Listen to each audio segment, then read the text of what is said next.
Today we have Jonathan Newar of Captain Experiences. Jonathan, thank you for joining us. Thanks for having me, Chad. Good to be here. All right, so why don't you tell us what Captain Experiences is? It's actually out of all of my friends' businesses, your name is one of the best names that I just like because it's not something standard businessy, and I love y'all's branding and logo and y'all's hats, which obviously you're wearing right now. Got to. My wife has hers, so she's got the swag. So yeah, tell us about Captain Experiences. Yeah, so Captain Experiences is a platform for booking outdoor sports guides. So our mission is to unlock the outdoors across all outdoor sports and geographies. Yeah, to date, we've started with hunting and fishing. So you can go on the site, captainexperiences.com, shameless plug. You can search by location, group size, target species, price, read verified reviews, and book right there with quality vetted guides. Okay, and so like, how big is the site? How many users are you doing? How long have you been around? Yeah, so we launched the platform in March of 2020, which was a pretty tricky time. I'm sure we'll get into. Yeah, we'll get into that. But yeah, we've now partnered with 1,500 guides, and we've become the largest platform in the U.S. for booking fishing trips. So yeah, anywhere from Texas to Florida, up to Seattle, Hawaii, Alaska, and then a few international destinations as well. But yeah, in terms of traffic, about 200,000 monthly site visitors. And yeah, steadily climbing. We're starting to hit right now in March. Our peak time of the season. Spring break really kicks that off, and then all the way through until the kids go back to school is a busy time for us. And what I want to talk about later as we, catch back up is just how you dealt with the cold start problem. When you're dealing with a marketplace, you'd have, two types of customers that you've got to figure out. So it's an interesting problem that we'll delve into. But so like, what kind of revenue are you doing right now? Uh, well, yeah, I mean, we don't really like to share on What revenue. whatever you're comfortable sharing. Yeah. I mean, I Just would so we can say just so that. we can gauge for the listeners, like the idea of like the size of the company roughly. Yeah. I mean, I would say that we're booking, thousands of trips a month, tens of thousands a year. So yeah, really, really exciting to see that growth. And yeah, this past year it was a 5x year for us. This year, hopefully can do something close to that as well. And so, how many people run Captain Experiences? And is it full time employees? Is it contractors? A mix of both? Yeah, so small but mighty team of 8 FTEs right now. So myself, my co-founder Addison, two engineers under him, Brian and Adam. Jake is our one-man band, is our director of marketing, and then we have Adam and Ashley as our adventure success or customer success managers, and then David on the guide onboarding side.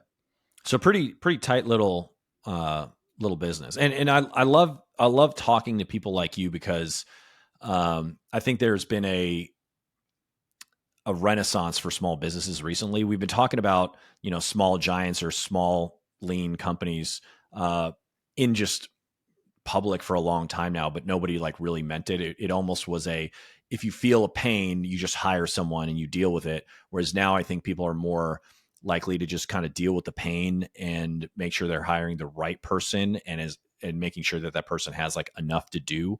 Whereas like a big corporation just has a bunch of mindless zombies that are probably putting in 5 hours of real work a month and just collecting a paycheck. So, I think everybody would like to see more businesses that just kind of have all around people that perform more services and are deeper engaged with the company and just like enjoy working for the company more. Do you find like how do you hire when you kind of have to?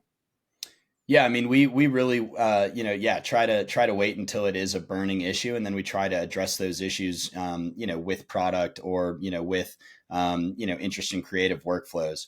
Yeah, I mean, like we have major growth aspirations. We've raised venture at this stage. We're really trying to scale the business, but we're always thinking about how can we do less with more, as any sound business, owner should be trying to optimize for. So yeah, really thinking about for us as a two-sided marketplace, a lot of that comes down to, network effects.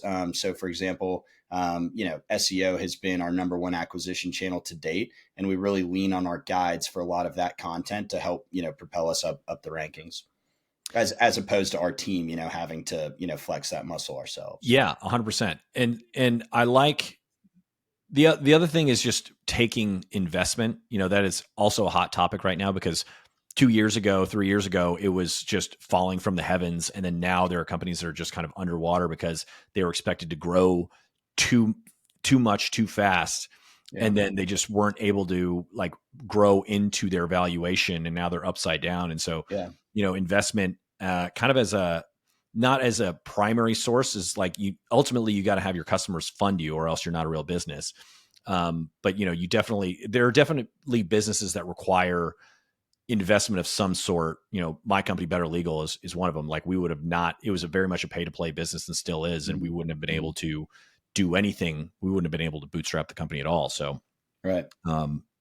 Anyway, so what I want to do is now go back.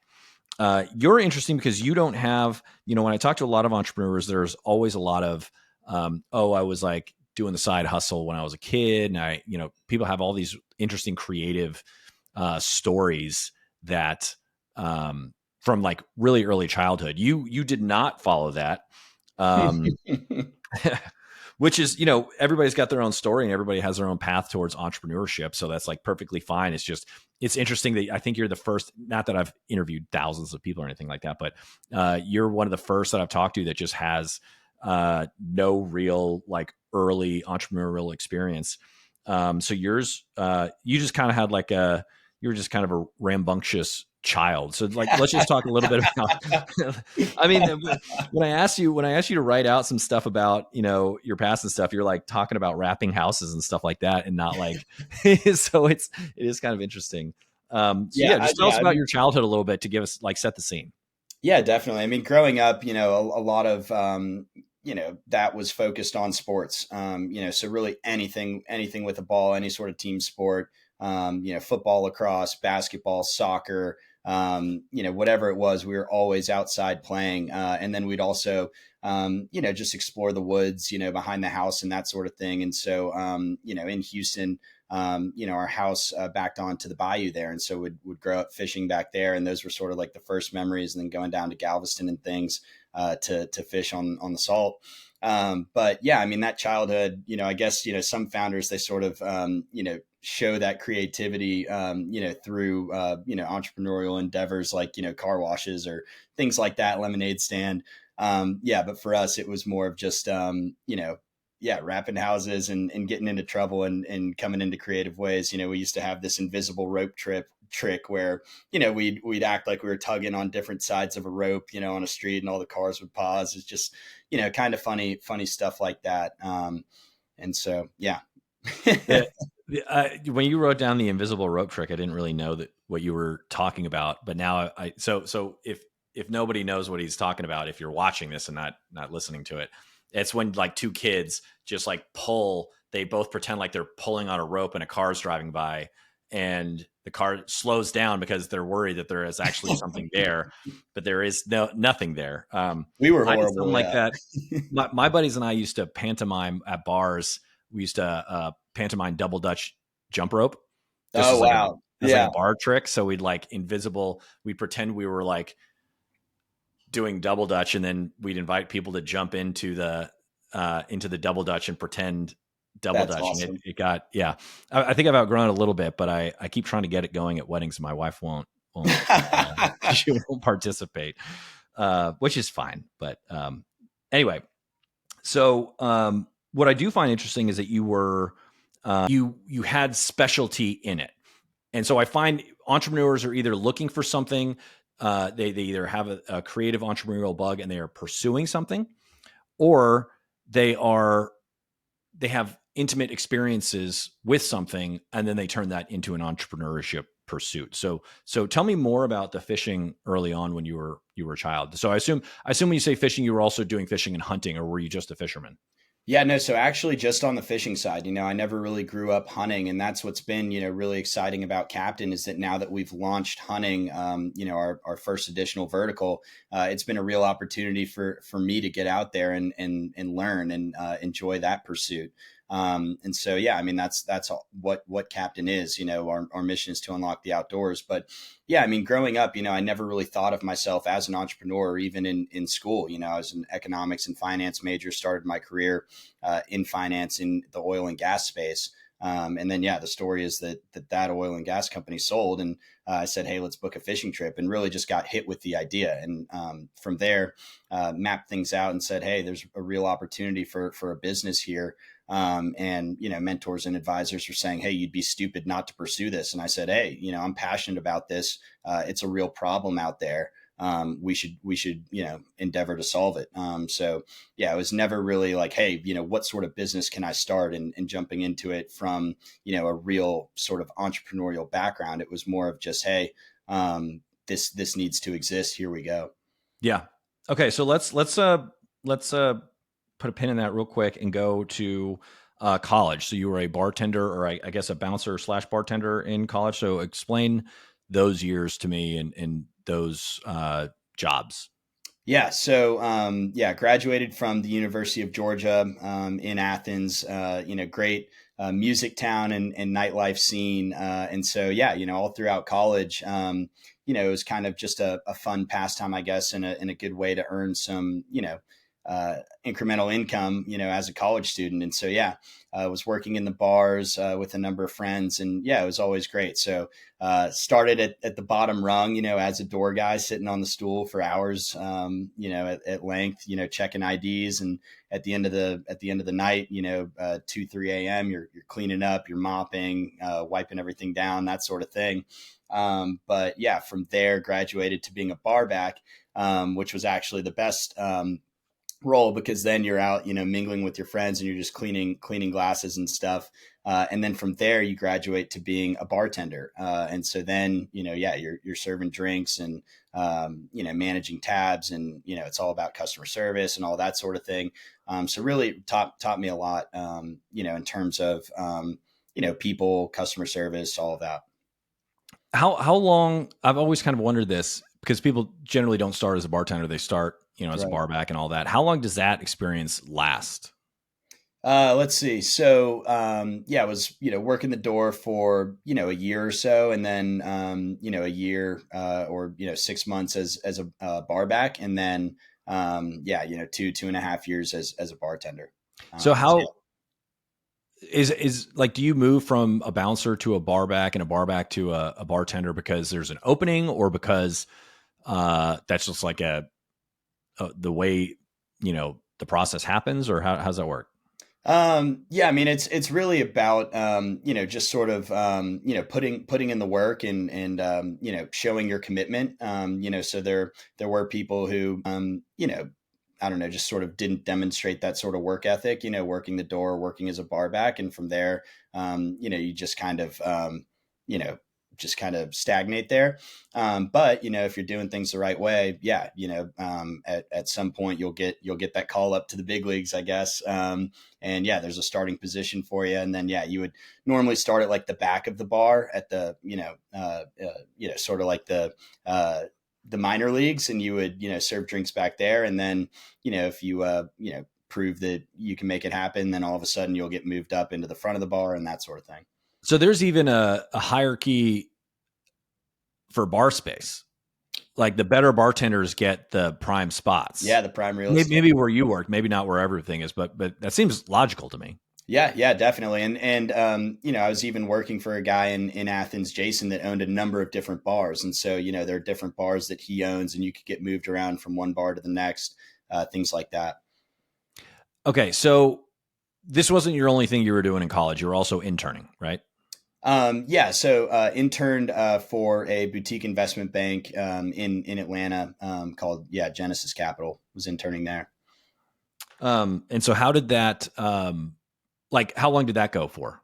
That was just a summer, Okay. 3 months or so. But yeah, that was a fantastic experience. Getting to learn all about middle market businesses, and yeah, the what sort of value is there. So yeah, a lot of modeling, and Excel work, PowerPoint work, that sort of thing.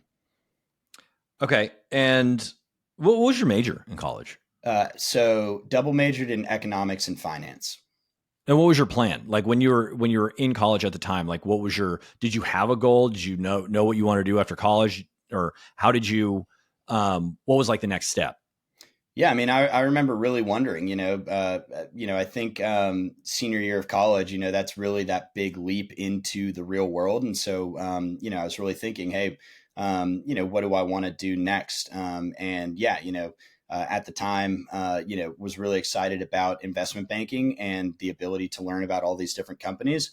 And so, yeah, from there, landed a role at SunTrust Robinson Humphrey, now Truist, in the oil and gas investment banking group in Houston. And yeah, I mean, I loved oil and gas. I was super, infatuated with the industry. I'm kind of like a maps person. I love, looking at maps and understanding the lay of the land. And, in oil and gas, that's what it's all about. So, you also have, geology and chemistry and all of these different things wrapped into that industry.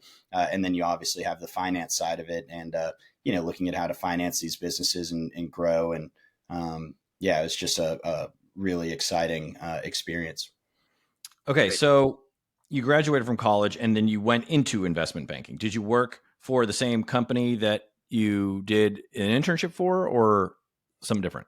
No, yeah. So this was a new company. Yeah, and so they had a role open in Houston, but it was an Atlanta-based bank, and so it really worked well. Being from Houston, graduating from the University of Georgia, and so yeah, joined the oil and gas group in Houston. And how long did that go for? So I was there for a little over a year. Okay. And then like what did you do there? Like give me a day to day.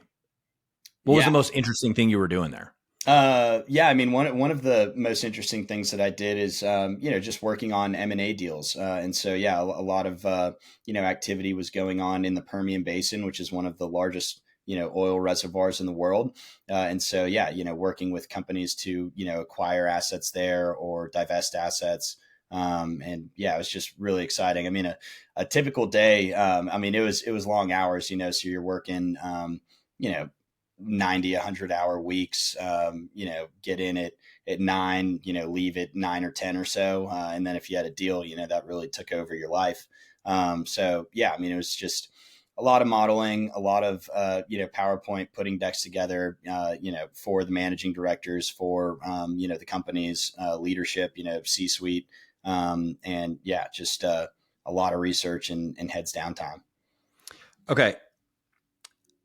So what I've gotten right now is that you kind of got customer service experience from the bartending and a lot of PowerPoint, not PowerPoint, Excel experience from your oil and gas experience. Mm-hmm. Could you talk about how either of those have influenced kind of what you're doing today? Like, can you think of things right away that, like, as you've been working on this business for the past few years, have there been instances where you were like, where you made that mental connection between, bartending or an experience, specific experience you had on either of those jobs?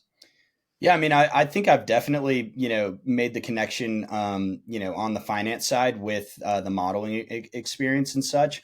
But honestly, until now, I hadn't really thought about, the bartending and how that customer service really translates. But I think it definitely does. And, what we've always said is, hey, as a founder who has started, a two-sided marketplace, a technology business, without a technology background, what I think is that every business at its core is a people business, and so that customer service is really the core of what you do. And I think back to one of our first customer interactions. We had an adventurer, as we call them, Simon, who booked a trip with us, and the trip went awry. So he booked a night fishing trip, and the trip said that all gear was included. Well, our guide shows up and he only has bait casting reels, which are a bit more advanced than spinning reels. So Simon couldn't really cast, didn't catch any fish, and he asked the guide to go home early. So after the trip, I follow up and I go, Simon, how was the trip? We want to make sure that it was a 10 out of 10 experience for you. And he says, oh, it was all right. We didn't really catch anything. I prod a little bit deeper and, he concedes that the trip was a bit of a letdown. And so we get into it and it's this real issue. And so I'm like, okay, well, let me figure this out for you. And so I call our guide and I say, hey, Captain, Simon just, said that all gear was included, but the trip was a letdown. Um, what I'd like to do is, he's in Houston, you're in Galveston. It's, an hour away. If you're up to it, next time you're out scouting the waters, take Simon out with you, give him that opportunity. Basically, give him a free trip. You're going out anyway. He'll have that 10 out of 10 experience and end up leaving you a 5-star review. And Captain Harry says, "Oh, that sounds fine to me." Then I go back to Simon and I say, "Hey, we're not happy with the way that trip, went down. We'd love to offer you a free trip." And he was over the moon. He said, "Oh, I really appreciate that. I love the guide." They get out there. Simon brings his daughter, leaves a 5-star review. And now Simon has gone on to book trips with us across Texas, Louisiana, Florida, Montana, Idaho, Alaska, helicopter trips, all of these different things. And he always points back to the fact that we made it right for him. And so I think, that sort of thread line really goes back to, bartending, and just saying, "Hey, you didn't like that one. It was what you ordered, but it's all good. Here's a free drink on the house. Come back and see us." So I think that stuff really translates.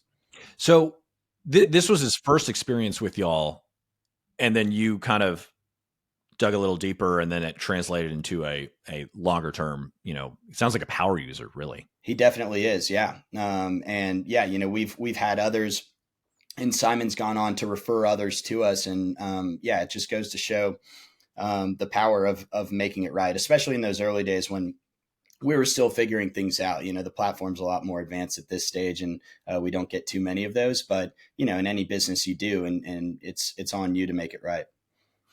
Do you remember how many people or how many experiences you were doing at the time back then? Like, were these your really, really early days, or did you have some traction?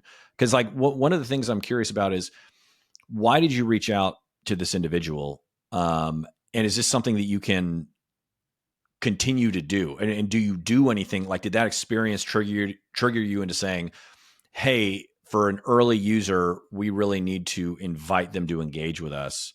Talk a little about that. Yeah, I mean, at the time, we were probably booking 10 trips a month or something like that. It was really just getting off the ground. Simon was one of our very first users. We met at, the Houston Fishing Show in person. And so, now having scaled to thousands of trips a month, we, sadly just don't have the opportunity to meet every single one of our adventurers and speak with them.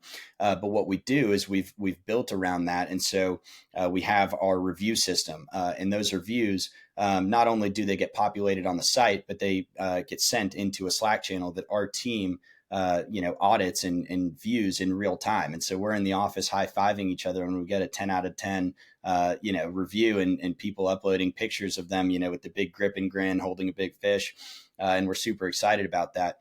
But then every once in a while, once again, as any business does, you get those 1-star reviews or the 2 stars.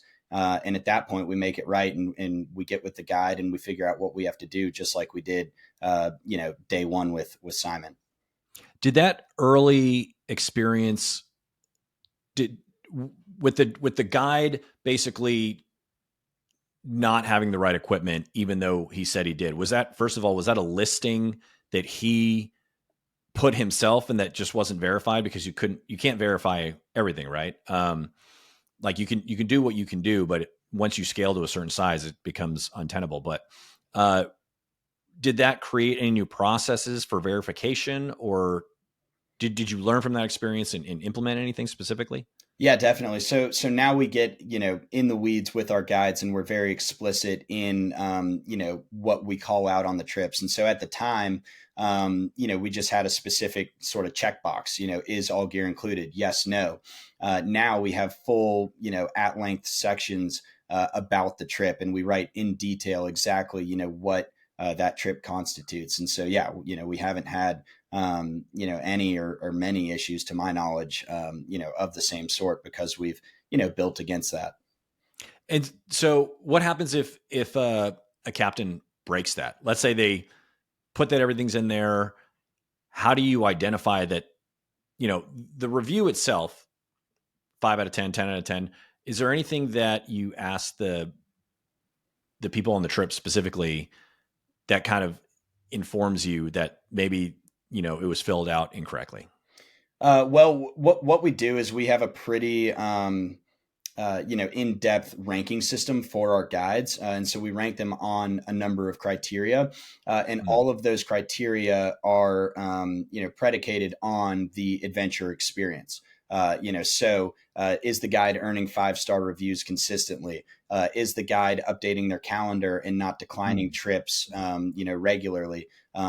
Is all of the are all of the information fields on each trip listing filled out in depth in terms of quality photos on the trip listing, specifics about the gear and tackle and all of that. And so if all of those things are fulfilled, that guide is going to rise to the top of the Captain Experiences platform and thereby earn more trips and earn more 5-star reviews and protect and ensure that adventure experience. If there's a guide that is falling short on one of those two things or one of those few things, then they get a notification in the platform saying, hey, you could be earning more trips if you included more high quality photos or if you filled out this piece on the specifics of your trip. And so from there, it becomes, sort of a self-fulfilling prophecy that the adventure experience with Captain is going to be very solid. Okay, so this brings me to kind of what your business model is. So, you know, similar to Airbnb or Uber, you don't run any of these experiences yourself. So, what is your business model? Do you get a percentage of the booking? Is it a flat fee per booking? Give me some idea of how you make money. Yeah, so we are a standard marketplace model, consumer marketplace. We earn a commission on every executed trip, and so the pitch to guides is, hey, we'll create your profiles and trip listings for you. You set your own deposit cancellation policies and prices, so you're free to run your business however you'd like. We're marketing your trips 24/7. Meanwhile, we only get paid when we bring you an executed trip. And so from there, the guides say, "Hey, that's fantastic. Sign me up. Let's do it." And so let's talk about the the actual cold start problem, which is the marketplace. So, you know, if people are not familiar with the cold start problem, it is basically a two-sided marketplace place problem, and that is that you can't have in Jonathan's case, you can't have trips without the captains, and you can't get a lot of captains without the people who buy the trips or the experiences. And so you've got, chicken and egg, right? So how did you start? What was the um I assume it might have been in stages. I'm going to make a kind of a guess, and you tell me where I got right and where I got wrong. So, you mentioned that SEO was kind of your number one uh, channel. So I'm going to guess that it was first and foremost just building out an SEO kind of like getting almost programmatic SEO where you gather a bunch of data and then you kind of auto generate hundreds of pages. You kind of identify which pages are ranking and getting traffic, and then you might reach out to people individually and say, "Hey, we're getting a lot of traffic in this. If you want to sign up for our marketplace, you get 80% of the commission, and we'll just send you free leads. We'll help you book. We'll manage all this stuff." What I get right and what I get wrong, and maybe you can kind of fill in some gaps. Yeah, I mean, I would say to solve the cold start problem, I would say that you nailed step two, but step one, what for us was to focus on supply, and so that's really how we hacked it, early on, and so we went to these guides and we learned from them, and I walked the docks in person talking to these guides, and they would say, yeah, it's a pain to manage our calendar. I wish that there was a way for me to get more bookings without having to, pay a website guy who's probably ripping me off and then, having to run, ads or, post on social media all the time, which I don't want to do after running 2 trips a day and washing my boat and re-rigging all my tackle. And so from there we said, okay, well, we can take care of all of that for you and bring you more trips. What we need from you is to list with us, in the hope and the expectation that one day being not being tomorrow or even the next day, but one day we're going to be able to build this marketplace and consistently bring you trips. And then to lower the lift there, we said, hey, we'll create your profiles and trip listings, everything that I just said. We'll do all of the heavy lifting for you.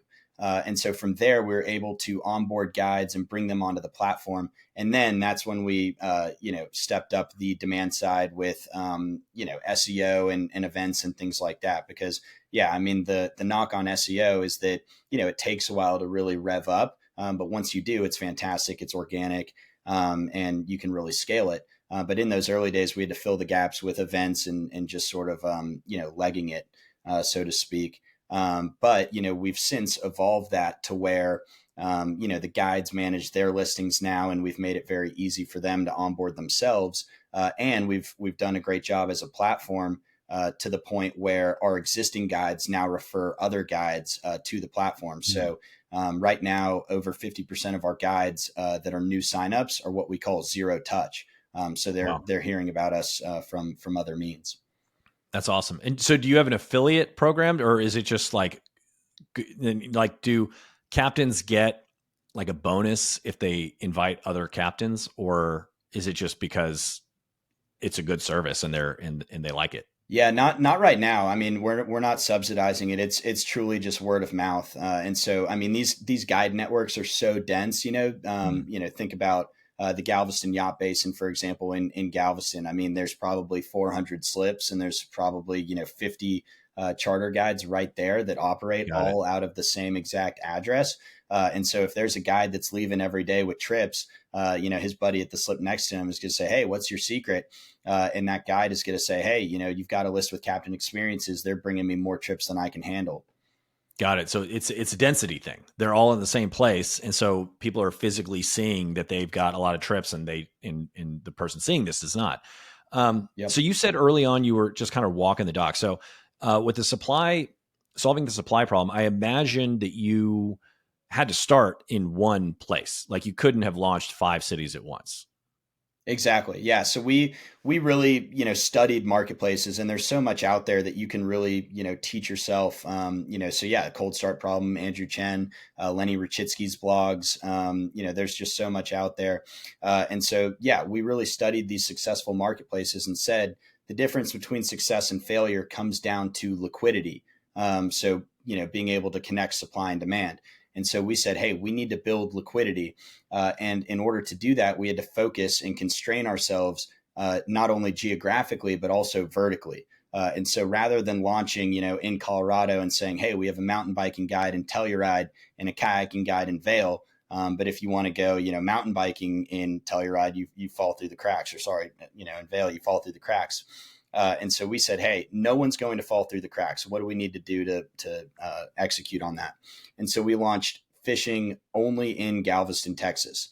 We said from day one, if you're searching for a fly fishing trip for redfish, we're going to have you covered. If you're searching for an overnight tuna trip for $5,000 or whatever, we're going to have multiple options for you and everything in between. And from there, we were able to build liquidity in Galveston. Once we monitored that and we said, hey, this is a healthy market, we then copy pasted across the Texas coast, then across the Gulf of Mexico, brought Florida on in a big way up to Cape Cod, over to the Great Lakes. And now, yeah, we're coast to coast across the U.S. Okay. So you did Galveston, and then it was Texas coast, and then it was Florida coast, Gulf of Mexico, which may or may not include, the Caribbean islands and whatnot. What is kind of the next obvious target after that? Like, what was your stair step into coast to coast? It was really just identifying markets, one where we were falling behind on liquidity. And so we monitor that via a suite of metrics. And we say, hey, we need more guides in Miami, Florida. But it gets a bit more nuanced than that. As I was talking about with fly fishing for redfish versus tuna fishing, both of those activities and everything in between takes place in Galveston. So you can't just monitor liquidity by saying, hey, Galveston is healthy. You need to look at these, specific types of trips. And that's been a unique hurdle for us throughout. You think of, a CPG company or some of these others where they have specific SKUs. We don't have SKUs. We have over 5,000 trips on the site, and every single one of them is different. And so what we need to do is, we need to look at Miami, and then double click and say, okay, well, it looks like people are having trouble in South Beach finding a trip. And then it looks like people in South Beach are looking for offshore. And so we need more offshore fishing guides in South Beach. And so from there, we onboard the market, that tiny little market balances, and then we can go on to the next one. And so that's how we have looked at, scaling the business across the US in terms of monitoring existing markets. But then we go out and identify the markets with the biggest potential, and we onboard them, from the cold start. Is that informed by SEO or something else? Like, do you have pages for fishing trips that don't exist yet?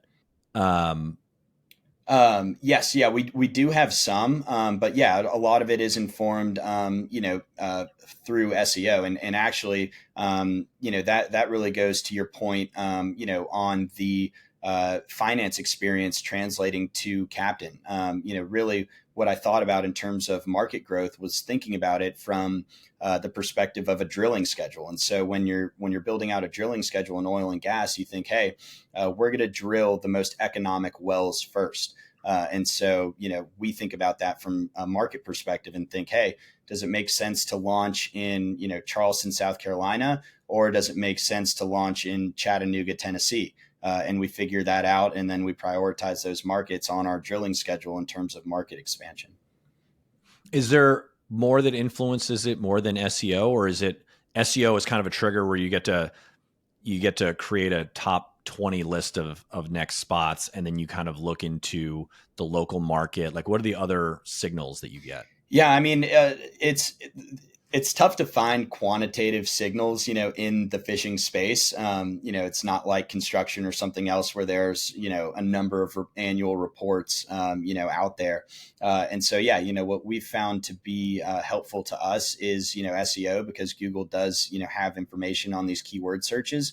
But then given the fact that we're passionate about fishing in the outdoors ourselves, we can sort of qualitatively say, hey, like a lot of people go fly fishing in Montana or something, like even if there's not much search volume for each specific market in Montana, we know that fly fishing in Montana is a big deal. So, let's move that up the list. Okay. And so with the SEO again, not to just completely focus on SEO the whole time, but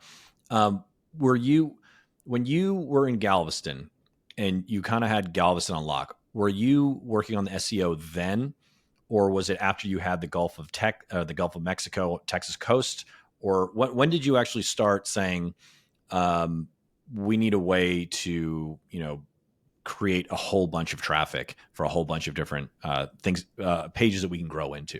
Yeah, I mean, I would say that we focused on SEO when we were just constricting the marketplace to Galveston.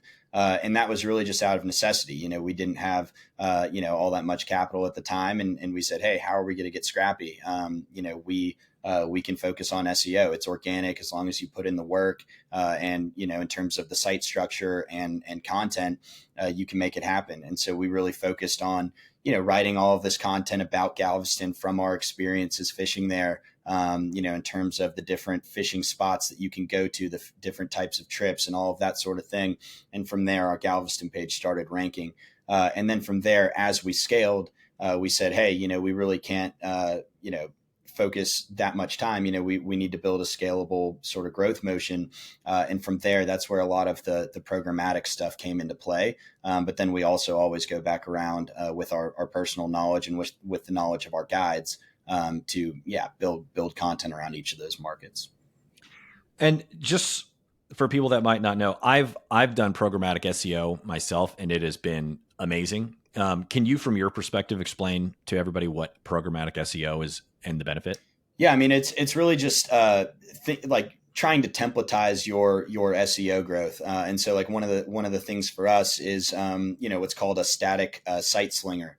And so basically we have this process where if we bring on a guide in a new market, from there, once that guide is taken live and their trips are taken live, a landing page is automatically created for that market, with all of the content. And so we have, content templates where we can say, hey, what are the important things to note, on this page? Well, it's the target species that you can catch, the best times of the year to catch those fish, what are the favorite tactics used by guides, and all of that sort of stuff. And so from there, with these templates and the static site slinger, a lot of the work is done for you just by creating that guide and their listings and the associated content. And so the captain kind of assists you in creating this. So they create their listing, and then that allows you not only create their listing, but a list, multiple pages for the area. Is that right? Yeah, exactly. And that's another thing that we thought too with this programmatic play is, why would anyone take our word for it? People are booking through Captain to book with our damn good guides, as we like to say. So let's, voice, their opinions and their experience that they've gained, over years and years of fishing those waters. And so, yeah, we just try to, get out of the way and be the microphone, and our guides are the voice. And so do ratings then get put onto not only the guides page, but of the page of maybe the area? Yep. Yeah. Our verified reviews, from trips that are booked through the site, from adventurers that we know went out with that guide on that day, are then, incorporated into those landing pages. Have you thought about using AI in order to kind of like pour gasoline on this? Yeah, so we do leverage, some AI tools, for those templates and such. And then, yeah, we always go back through and spot check and, add the personal touch. Okay. And just out of curiosity, how has the SEO grown? Like, how many pages are you creating a month or a year, if you even know? Yeah, I mean, honestly, yeah, I couldn't tell you, but I know that our SEO growth has been fantastic. If you look in, our favorite tool for the team is Ahrefs. Obviously, Google Search Console as well. That's a Google tool. You want to go straight to the source. But yeah, I mean, it's been moving up and to the right. And the other thing worth noting is that we do run, a seasonal business in that every single, vertical, in its standalone, is seasonal, so for fishing, the busiest times of the year from March through August. Well, for hunting, it's the inverse.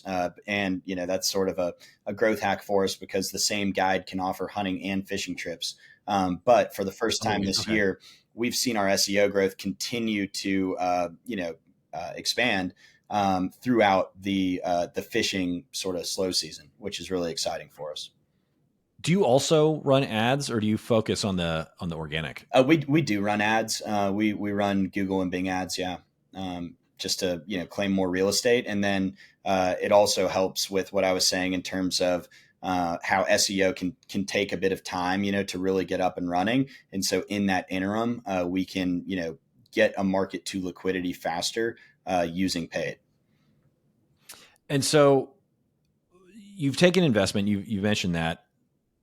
At what point did you actually do that? Did you do that prior to kind of walking the docks with the original captains and learning about the process? Was this you had an idea, you pitched the idea, you got money, and then you started the business? Or was it you maybe thought that there was something there, and so you kind of got some traction, and then you pitched the traction with the idea and the potential growth to investors? Yeah, so we really did the crawl, walk, run sort of approach to fundraising, and so in the early days, I invested myself in the business to really just get it off the ground, build the initial website, and go through the initial launch.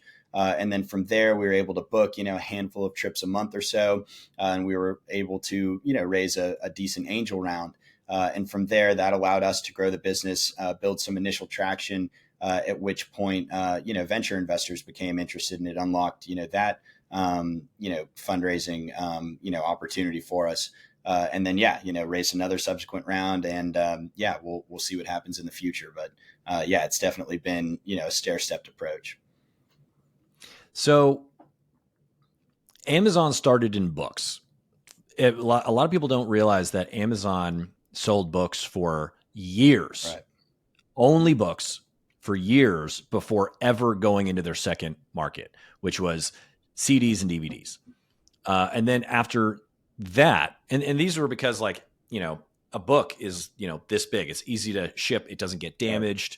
That's what they pursued. Same with DVDs and CDs. It was, if they packaged it properly in the right kind of a package, uh, they could, not have a lot of damage and whatnot. And that's what they did prior to moving into, I think toys was kind of their third Hmm. major thing. But a lot of people don't realize like that was literal years of selling books before they moved into their second category. How long were you doing fishing before hunting became the second category, and what influenced that? Was it because of the inverse seasonality, or was it something else that informed that? Yeah, I mean, we focused on fishing. Yeah, I mean, for 3 or 4 years or so before expanding, and yeah, I mean, I think it's really about focusing on the user experience on both sides of the marketplace and making sure that it's a true 10 out of 10. And so yeah, something like books, you'd be amazed that it took Amazon so many years to really perfect that. But once they perfected that perfect 10 out of 10 experience, they could then go and do it across CDs and toys and all of these other verticals that they're now in. And so yeah, for us it's the exact same perspective. But in terms of what informed the decision to expand into a new vertical, it was a few things. But yeah, it was seasonality. The fact that if you overlay the hunting and fishing seasonality trends in aggregate, it's a completely flat trend line across the year. So that was really exciting for us. But then it's also the fact that there's an overlapping guide base for those two markets. So the same fishing guide that's offering fishing trips with us can offer hunting trips in the fall and winter.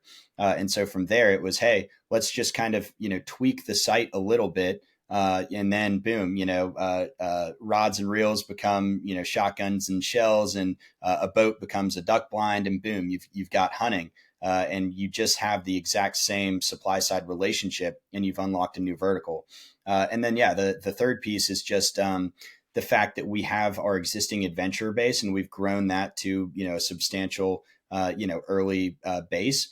And from there, we can reach out to our existing demand side base and say, hey, you love us for fishing and for the experience. Well, here's hunting. It's the exact same thing, and now you can book that through Captain. And so that's really the beauty of a marketplace. You're not selling, the same mattress and then you churn through the mattress market, or, whatever it may be.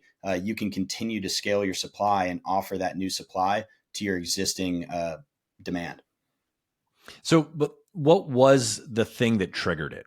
Like, was it the seasonality was slow, and you're like, man, we got to make money in this off season, and then someone else was like, maybe you're talking to a captain, they're like, oh, we do hunting trips when we're not doing, what was the actual process? How did that work? Yeah, I mean, I think early on we thought of it as a possibility, and so we reached out. Okay, so you were already kind of thinking about expansion. Definitely. Well, I mean, it's funny because when launching Captain, our vision since day one has been to unlock the outdoors across all outdoor sports and geographies. And so my projections were, month one, we're going to be fishing in Galveston. Month two, we're going to be fishing in Texas. Month three, we're going to be fishing across the Gulf Coast. And month four, worldwide fishing is a thing. And month five, we're going to be in hunting, rock climbing, rafting, kayaking, mountain biking. Obviously, But instead it was year, not month. exactly. Replace month with year, and then you're somewhat close. And so, yeah, we had to kind of pare back those expectations a bit when you really get into the nitty gritty and the execution of it all. But we always knew that, these guides, they have overlapping sports, so in the Southeast, it's hunting and fishing. But then when you get up into, the mountains, for example, you could have a guide that's a fly fishing guide and a mountain biking guide and a backcountry skiing guide in the winter. And so just by partnering with that one individual, you unlock three verticals. So that's always been the plan. It's just been sort of figuring out when the right time is to take that leap. Yeah, I think Better Legal is now 7 years old, and we are now this year doing some things that I had conceived of in the first Right. maybe 2 or 3 months. And I don't think people like it really is a grind that you have to commit to for a long Oh yeah. time, because it just takes so long to really see progress. But it does become a flywheel. Mhm. Like, do you kind of agree with that? Where it's like the grind at the beginning is just like so slow, and it almost seems like there's no end to it. And then it starts, there's no silver bullet, but it's almost like a bunch of things that do a little bit of a little bit of good, kind of packaged together into it, just like slowly starting to get faster and faster. Do you kind of identify with that? Definitely, 100%. And I think it's really tough as a founder, because everyone talks about how your business is akin to your child, your baby, but each of these individual features and ideas that you want, or verticals, are also like it feels like you have real attachment to them, and so it's really hard to sacrifice those and put them off into 7 years from now. But you have to make that choice to say, hey, this is what's best for the execution of the company and where we are today. And, we'll get there and we'll be reconnected with this idea at some point down the line. It's tough, but it comes with the territory.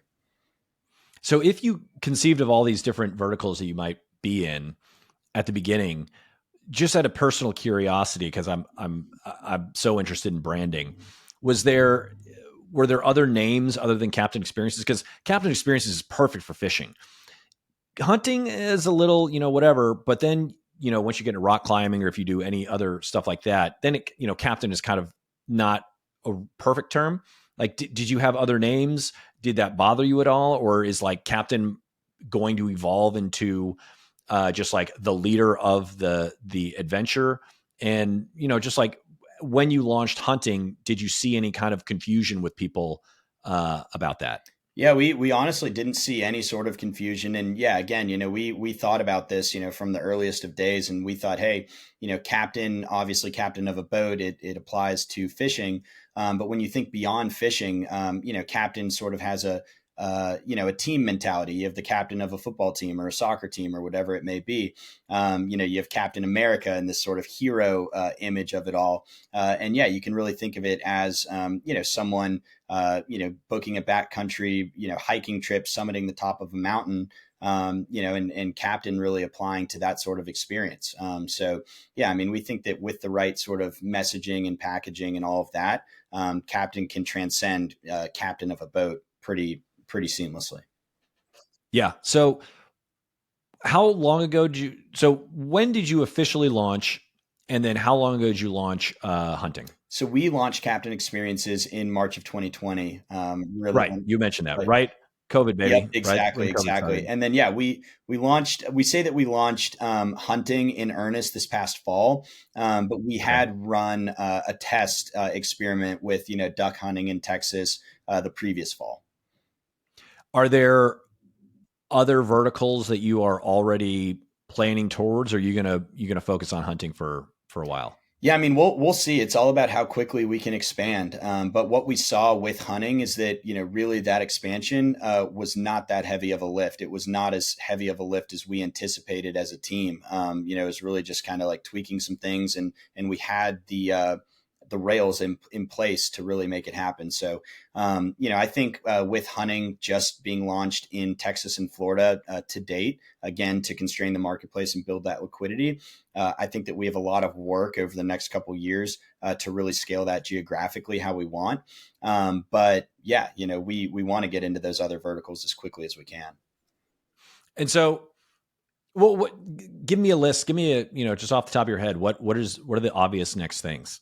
Yeah, I mean, I think scaling hunting and fishing across the US, and then from there, the next overlapping sports with that guide base become the mountain sports. So mountain biking, rock climbing, backpacking, backcountry skiing, snowshoeing, snowmobiling, things of that nature. And then also, on the saltwater side of things, we already do some of this, but going deeper into, diving as we did in Miami, for Mm. lobsters, and, Yeah. getting into scuba and things like that. All sorts of outdoor So sports. do you see this being a global Definitely. business? Definitely. No doubt about it. Okay. When does that happen?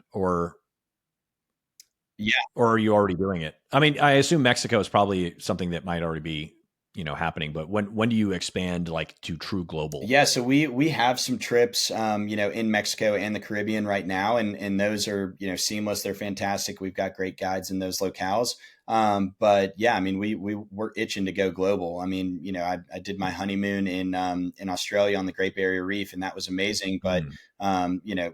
it was a pain. It was like going back to when I was tried to book that first trip in Galveston. It was a mess, and it didn't end up going the way that we wanted.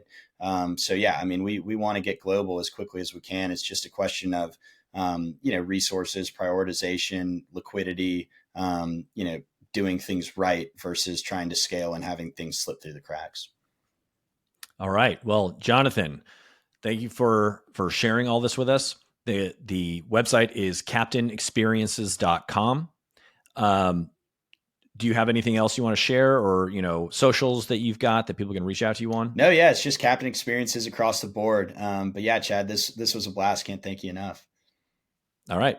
Thank you so much.